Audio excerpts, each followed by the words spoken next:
હાલો મિત્રો, આજે આપણે 11 જીવ વિજ્ઞાન પ્રકરણ નંબર 11 વનસ્પતિઓમાં વહન એમાં સિમ્પોટ અને એન્ટીપોટ વિશે શીખીશું. આગળના વિડીયોમાં આપણે પ્રસરણમાં શીખી ગયા સાનુકૂલિત પ્રસરણ. સાનુકૂલિત પ્રસરણમાં જોઈ ગયા કે સંકેન્દ્રણ ઢોળાંશની દિશામાં જ વહન થાય છે. જૈવિક શક્તિનો ઉપયોગ થતો નથી, એટલે એક પ્રકારની મંદ વહનની જ ક્રિયા છે. પરંતુ આ પ્રકારના મંદ વહનમાં આયનોના વહન માટે વાહક પ્રોટીનના મધ્યસ્થીની જરૂર પડે છે, એટલે કે વાહક પ્રોટીન દ્વારા થાય છે. તેથી આ પ્રકારના પ્રસરણને સાનુકૂલિત પ્રસરણ તરીકે ઓળખવામાં આવે છે. આ વાહક પ્રોટીન એટલે આપણે જોઈએ કોષરસ સ્તર, એનું ફ્લુઇડ મોઝેક મોડલ, કે જેમાં ફોસ્ફોલિપિડના બનેલા બે સ્તરો, ફોસ્ફોલિપિડના સ્તરોમાં ટાંકણીના માથા જેવા છેડા એટલે જલ અનુરાગી છેડા, તંતુમય છેડા એટલે જલ વિતરાગી છેડા, અને એની સાથે પ્રોટીન પણ સંકળાયેલા હોય છે. આ પ્રોટીન બહાર કે અંદરની સપાટી પર ગોઠવાયેલા હોય તો સપાટીય પ્રોટીન, અથવા તો આપણે એને પરિઘી પ્રોટીન તરીકે ઓળખી ગયેલા, અને ફોસ્ફોલિપિડના સ્તરોની વચ્ચે ગોઠવાયેલા હોય તેને અંતર્ગત પ્રોટીન તરીકે ઓળખવામાં આવે. આ અંતર્ગત પ્રોટીન પૈકીના કેટલાક પ્રોટીન કોષરસ પટલની આરપાર ગોઠવાયેલા હોય છે. આપણે અહીંયા જોઈ શકીએ આકૃતિમાં, અને આગળની આકૃતિમાં આપણે સ્પષ્ટ ફોસ્ફોલિપિડના બે સ્તરો પણ જોઈ ગયા. તો આ પ્રોટીન જે કોષરસ પટલની આરપાર ગોઠવાયેલા હોય છે, એટલે કે આપણે જોઈએ અંદરથી બહારની તરફ પ્રક્ષેપિત થયેલા હોય છે. આવા પ્રોટીન વાહક પ્રોટીન તરીકે વર્તે છે. આ વાહક પ્રોટીન દ્વારા જ્યારે સંકેન્દ્રણ ઢોળાંશની દિશામાં કોઈ આયનોનું વહન થતું હોય તો આપણે એને આયન માર્ગ તરીકે ઓળખી ગયા. અને આ વાહક પ્રોટીન દ્વારા જો સંકેન્દ્રણ ઢોળાંશની વિરુદ્ધ દિશામાં વહન થતું હોય તો આપણે એને આયન પંપ તરીકે ઓળખી ગયા. આ વાહક પ્રોટીન કોઈ છિદ્રો જેવી રચના બનાવતા નથી, પણ એ કોષની બહારની સપાટી પરથી આયનોને ગ્રહણ કરે અને કોષની અંદરની સપાટી પર મુક્ત કરે છે. જ્યારે કેટલાક પ્રોટીન જેવા કે પોરિન્સ પ્રોટીન જોઈ ગયા આપણે, રંજક કણો, હરિત કણ વગેરેની અંદર છિદ્રો જેવી રચના બનાવે અને પ્રોટીન જેટલા કદના અણુઓને એમાંથી પસાર થવા દે છે. હવે અહીંયા આપણે વાહક પ્રોટીન દ્વારા આયનોનું વહન જોઈ ગયા, અને આપણે એમાં એવો ઉલ્લેખ કરેલો કે ચોક્કસ વાહક પ્રોટીન દ્વારા ચોક્કસ આયનોનું જ વહન થાય છે.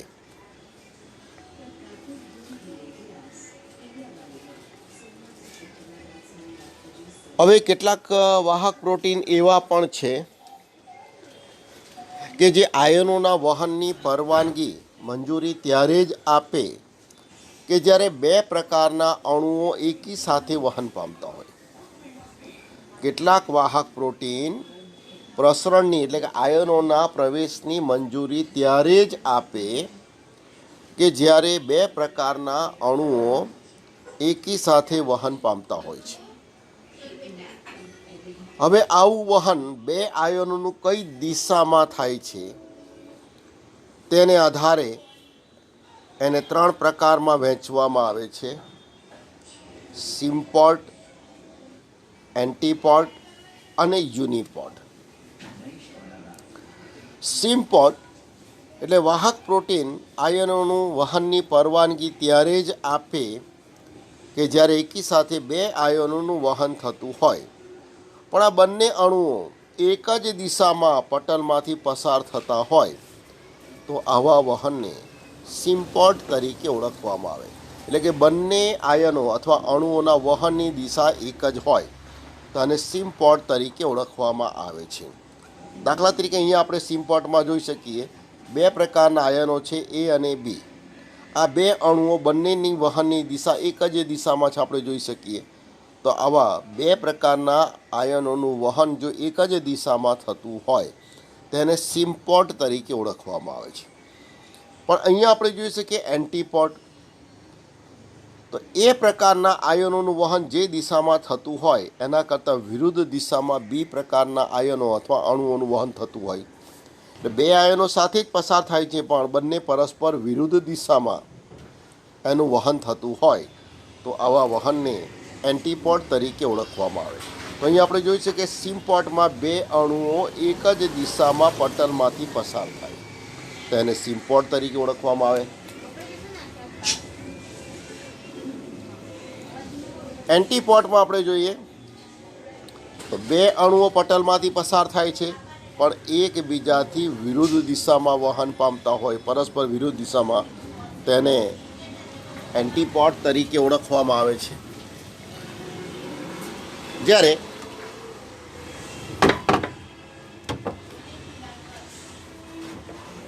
ત્રીજું છે યુનિપોટ. તો યુનિપોટમાં એક અણુ બીજા અણુથી સ્વતંત્ર રીતે પટલમાંથી પસાર થાય છે. તો બંને અણુઓ સ્વતંત્ર રીતે પોતપોતાના સંકેન્દ્રણ ઢાળ અનુસાર પસાર થતા હોય તો એવા વહનને યુનિપોટ તરીકે ઓળખવામાં આવે છે. એટલે અહીંયા મંદવહનની જ ક્રિયા છે, વાહક પ્રોટીન દ્વારા જ થાય છે, જૈવિક શક્તિનો ઉપયોગ થતો નથી. પણ બે અણુઓના વહનની દિશા કઈ છે તેના પરથી સિમ્પોટ અને એન્ટીપોટ. તો અહીંયા એક માર્કમાં પ્રશ્ન પૂછી શકાય, આકૃતિ પરથી પણ પૂછી શકાય કયા પ્રકારનું વહન છે. તો બંને અણુઓ એક જ દિશામાં વહન થતા હોય તો સિમ્પોટ, બંને અણુઓનું પરસ્પર વિરુદ્ધ દિશામાં વહન થતું હોય તો એન્ટીપોટ, અને બંને અણુઓ પોતપોતાના સંકેન્દ્રણ ઢાળ અનુસાર વહન પામતા હોય તેને યુનિપોટ તરીકે ઓળખવામાં આવે છે. તો આ થઈ ગયો નિષ્ક્રિય વહન, મંદ વહનનો જ એક પ્રકાર છે. પણ સાનુકૂલિતમાં આપણે જોઈએ એક જ પ્રકારના આયનનું વહન, અહીંયા બે પ્રકારના આયનોનું વહન સાથે થતું હોય ત્યારે જ એ આયનોના વહનની પરવાનગી આપે. તેના માટે સિમ્પોટ, એન્ટીપોટ અને યુનિપોટ 3 શબ્દ છે. MCQમાં એક માર્કમાં આમાંથી પ્રશ્ન આવી શકે છે. તો અહીંયા આપણે પ્રસરણની અંદર સાદા પ્રસરણમાં અને સાનુકૂલિત પ્રસરણમાં જોઈ ગયા કે આ પ્રસરણ સંકેન્દ્રણ ઢોળાંશની દિશામાં થતું હોય છે. એના માટે જૈવિક શક્તિનો ઉપયોગ થતો નથી અને એમાં સાદા પ્રસરણમાં વાહક પ્રોટીન વગર થાય છે અને સાનુકૂલિત પ્રસરણમાં વાહક પ્રોટીન દ્વારા થાય છે. હવે વહનનો ત્રીજો પ્રકાર આપણે લઈએ અને એ છે સક્રિય વહન. તો સક્રિય વહન માટે યાદ રાખવાનું છે કે હંમેશા એ સંકેન્દ્રણ ઢોળાંશની વિરુદ્ધ દિશામાં જ થાય છે. સક્રિય વહનની દિશા કઈ છે? સંકેન્દ્રણ ઢોળાંશની વિરુદ્ધ દિશામાં. એટલે કે સામાન્ય રીતે પ્રસરણ વધુ સાંદ્રતા ધરાવતા મધ્યમ તરફથી ઓછી સાંદ્રતાવાળા મધ્યમ તરફ થાય છે. પણ એના કરતાં વિરુદ્ધ આપણે અણુઓને લઈ જવા હોય ઓછી સાંદ્રતાવાળા મધ્યમ તરફથી વધુ સાંદ્રતાવાળા મધ્યમ તરફ, તો આપણે એને કહીશું સંકેન્દ્રણ ઢાળની વિરુદ્ધ. અને જ્યારે સંકેન્દ્રણ ઢાળની વિરુદ્ધ અણુઓને પસાર કરવામાં આવે તો દબાણપૂર્વક એનું વહન કરવું પડે અને એમાં ઉર્જાનો ઉપયોગ થાય છે. અને આ પ્રકારનું જે વહન છે વાહક પ્રોટીન દ્વારા જ થાય છે. જૈવિક શક્તિનો ઉપયોગ થાય છે અહીંયા. તો આ રીતે આપણે જો પટલ છે એમાં આવેલા જે વિવિધ પ્રોટીન છે એ સક્રિય વહનમાં પણ ભાગ લે છે અને નિષ્ક્રિય વહનમાં પણ ભાગ લે છે. પણ જ્યારે આ પ્રોટીન નિષ્ક્રિય વહનમાં ભાગ લે ત્યારે આપણે એને કહીશું આયન માર્ગ, અને જ્યારે આ પ્રોટીન સક્રિય વહનમાં ભાગ લે ત્યારે આપણે એને કહીશું આયન પંપ. તો સક્રિય વહનમાં અહીંયા આયન પંપ તરીકે વર્તે છે. એક પ્રોટીન જ છે કે જે સંકેન્દ્ર ઢોળાંશની વિરુદ્ધ આયનનું વહન કરે છે. તો આ માટે ઉર્જાનો ઉપયોગ થતો હોય છે. તો પંપ દ્વારા સંકેન્દ્રણ ઢોળાંશની વિરુદ્ધ વહન કરવામાં આવે છે. તો આ પ્રોટીન આ પદાર્થોને કઈ દિશામાં વહન કરાવે છે? તો ઓછા સંકેન્દ્રણ ધરાવતા વિસ્તાર તરફથી વધુ સંકેન્દ્રણ ધરાવતા વિસ્તાર તરફ એનું વહન કરે છે. હવે આ પ્રોટીન દ્વારા જ જ્યારે આયનોનું વહન થતું હોય તો સાનુકૂલિત પ્રસરણમાં આપણે જોઈ ગયા કે જ્યારે બધા જ પ્રોટીન વહનમાં ભાગ લેતા હોય ત્યારે પ્રસરણનો દર વધી જાય છે. તો એ જ રીતે આ સક્રિય વહનમાં પણ બધા જ વાહક પ્રોટીન જ્યારે ક્રિયાશીલ બને ત્યારે વહનનો દર મહત્તમ થઈ જાય છે. બરાબર છે. તો આ રીતે ઉત્સેચકોની જેમ જ આ વાહક પ્રોટીન પણ પટલની બીજી બાજુએ પસાર થવાવાળા પદાર્થો માટે ખૂબ જ વિશિષ્ટ હોય છે. તો આપણે જોઈએ ઉત્સેચકોને ગ્રહણ કરવા માટે ચોક્કસ ગ્રાહી એકમો આવેલા હોય છે. એ જ રીતે આ અણુઓના વહન આયનોના વહન માટે પણ ચોક્કસ વાહક પ્રોટીન આવેલા હોય. અને આપણે આગળ ઉલ્લેખ કરેલો છે કે સોડિયમનું વહન કરતા પ્રોટીન માત્ર સોડિયમ આયનોનું જ વહન કરે, એ પોટેશિયમ કે કેલ્શિયમનું વહન કરી શકતા નથી.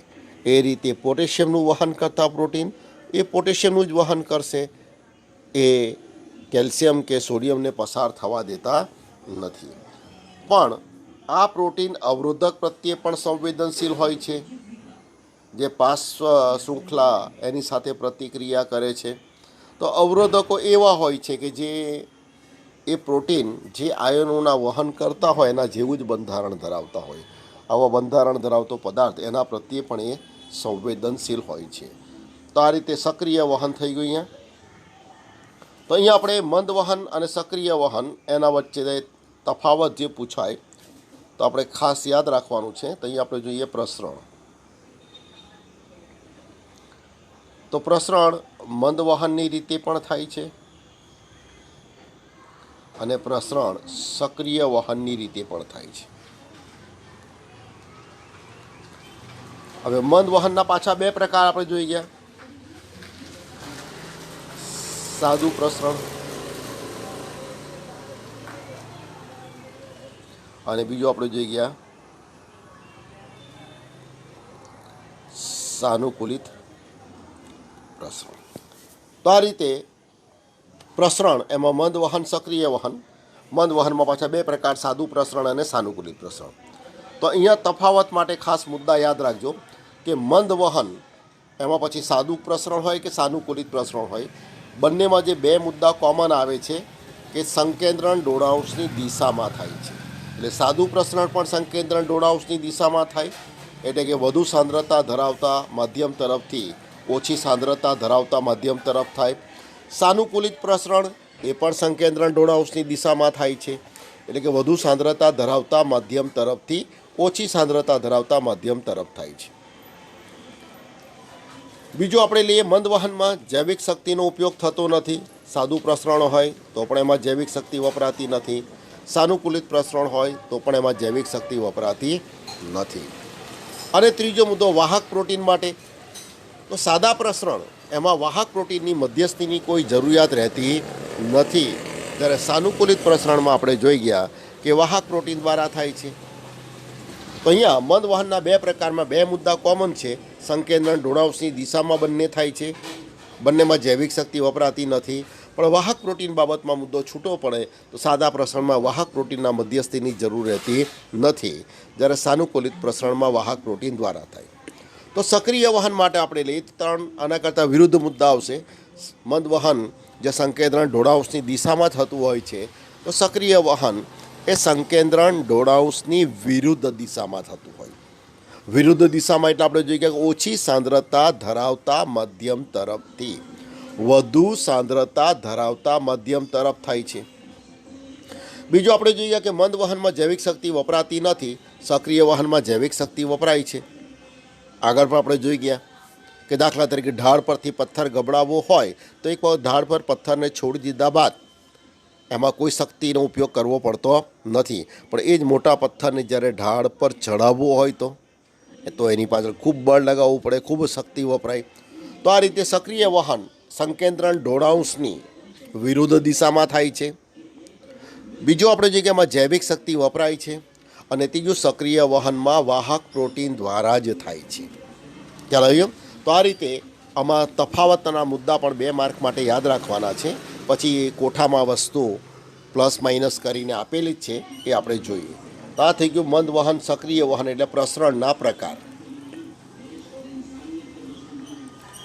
ચલો હવે વિવિધ પ્રકારના વહનની ક્રિયાત્મક તુલના આપણે જોઈએ.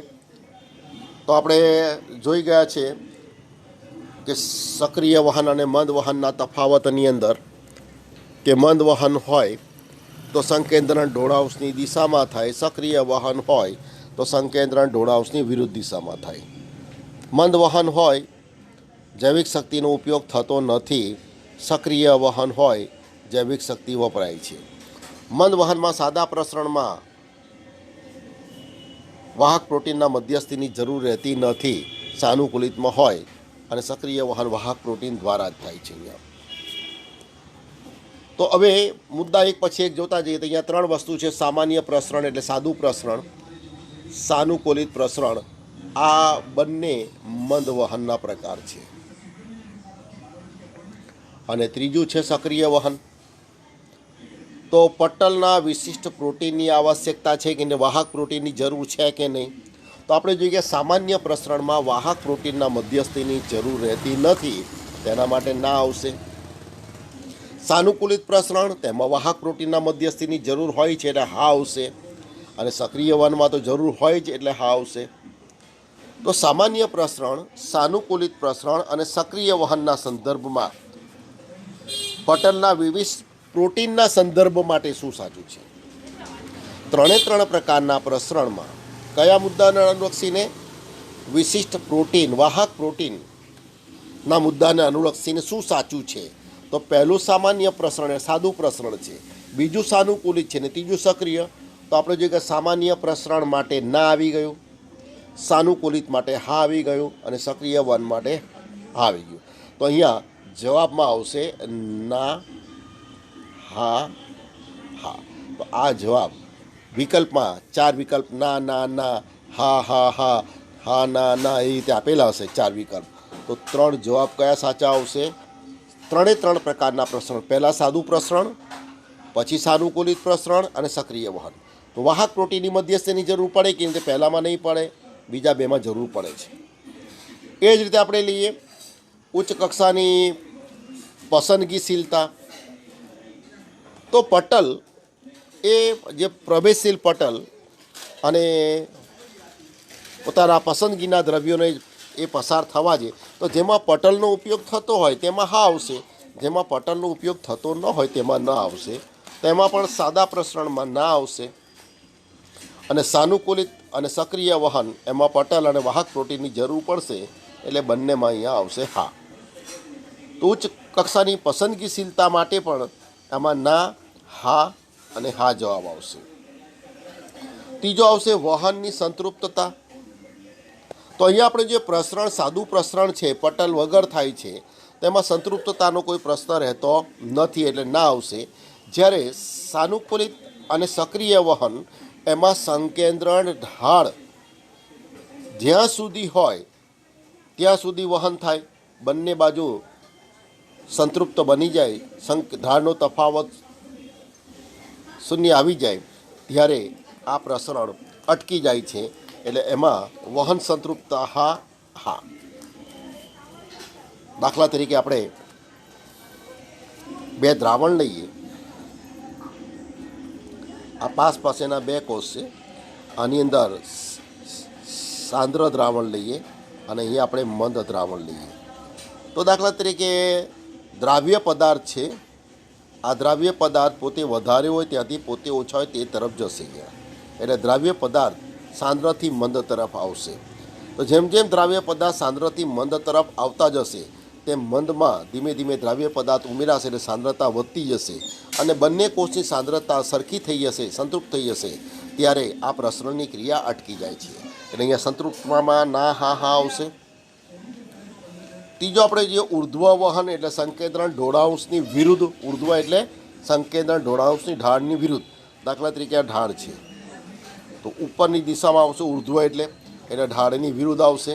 તો અહીંયા આપણે જોઈ ગયા કે પ્રસરણ, સાદું પ્રસરણ છે એ સંકેન્દ્રણ, એમાં ઉર્ધ્વ વહન થતું નથી, આમાં પણ ઉર્ધ્વ વહન થતું નથી, કારણ કે બંને પ્રકારના સાદા પ્રસરણ અને સાનુકૂલિત પ્રસરણમાં ઢાળની દિશામાં થાય છે. જ્યારે ઉર્ધ્વ વહન એટલે ઢાળની વિરુદ્ધ દિશામાં શામાં વહન થાય છે? તો સક્રિય વહનમાં. તો ઉર્ધ્વ વહનના સંદર્ભમાં સાદા પ્રસરણમાં ઢાળની દિશામાં થાય છે એટલે ના આવશે. સાનુકૂલિતમાં પણ ઢાળની દિશામાં થાય એટલે ના આવશે. અને સક્રિય વહન એમાં ઢાળની વિરુદ્ધ દિશામાં થાય છે એટલે એમાં હા આવશે. ખ્યાલ આવી ગયો? એટલે ઉર્ધ્વ વહન તો આ બંનેની અંદર પહેલાં બેની અંદર આ દિશામાં થાય. કયામાં? તો સાદું પ્રસરણ અને સાનુકૂલિત પ્રસરણ. તો બંનેમાં અધો દિશામાં વહન થાય, ઉર્ધ્વ વહન થતું નથી. જ્યારે સક્રિય વહન એમાં ઉર્ધ્વ દિશામાં એટલે કે ઢાળની વિરુદ્ધ, ઉર્ધ્વ દિશા એટલે ઢાળની વિરુદ્ધ લેવાનું છે આપણે અહીંયા સંકેન્દ્રણ ઢાળ લેવાનો છે, બરાબર છે, ઢાળની વિરુદ્ધ લેવાનો છે અહીંયા. ત્યારબાદ આપણે લઈએ ઉર્જા, એની આવશ્યકતા. તો આપણે જોઈએ કે મંદ વહનમાં ઉર્જાની આવશ્યકતા હોતી નથી, કારણ કે મંદ વહન હંમેશા સંકેન્દ્રણ ઢાળની દિશામાં થાય. અને સાદું પ્રસરણ અને સાનુકૂલિત બંને મંદ વહનના પ્રકાર છે એટલે બંનેમાં ઉર્જાની શક્યતામાં ના આવશે.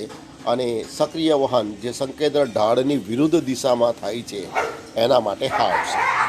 તો આ રીતે આમાંથી પ્રશ્ન જ્યારે નીટમાં પૂછાય છે ત્યારે વિદ્યાર્થીઓ ખૂબ ગૂંચવાઈ જાય છે કે ના ના ના, હા ના ના, હા હા હા, કઈ રીતે જવાબ પસંદ કરવો. તો આપણે આગળના મુદ્દામાં જે તફાવત જોઈ ગયા છે એને અનુસંધાન પટલની જરૂર પડે કે નહીં? તો વાહક પ્રોટીનની જરૂર શામાં પડે છે? તો આપણે જોઈએ વાહક પ્રોટીનની જરૂર સાનુકૂલિતમાં પડે અને સક્રિય વહનમાં પડે. મંદ વહનમાં સાદા પ્રસરણમાં એની જરૂર પડતી નથી, એટલે પહેલાંમાં જરૂર પડતી નથી એટલે ના આવશે, જેમાં જરૂર પડે તેમાં હા આવશે. શક્તિની આવશ્યકતા તો મંદ વહનમાં હોતી નથી, અને મંદ વહનના બે પ્રકાર કયા? તો સાદું પ્રસરણ અને સાનુકૂલિત, એમાં ના આવશે. અને શક્તિની આવશ્યકતા સક્રિય વહનમાં પડે છે તો એના માટે હા આવશે, બરાબર છે.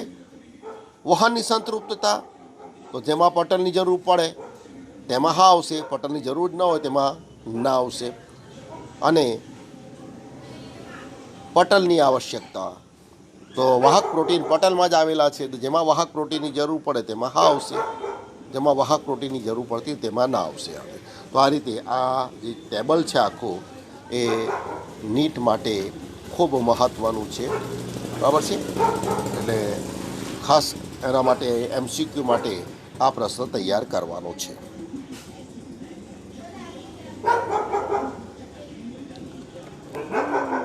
તો આ પ્રશ્ન થઈ ગયો સક્રિય વહન અને એની તુલના. Thank you.